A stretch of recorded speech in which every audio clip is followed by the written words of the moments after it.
The soldering job seems to have been a success, but a new problem, of course.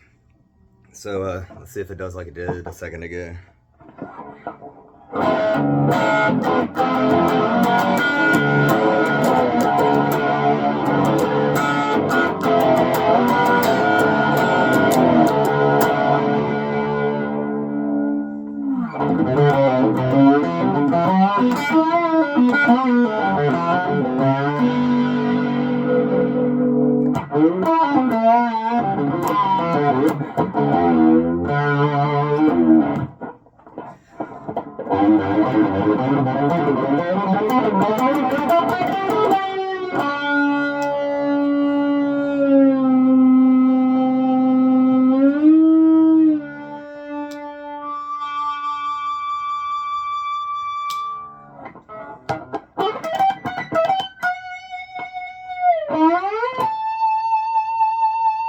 Check this out.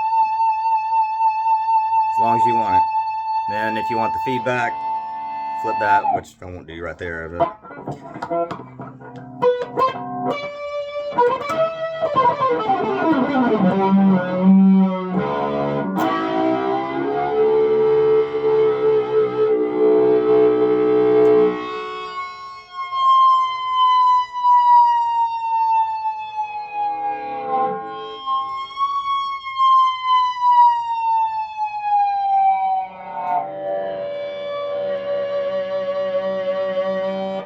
so anyway, I think the fucking jack is jacked on this also. That's two guitars, the same things happen to, but anyway, baby steps, I guess.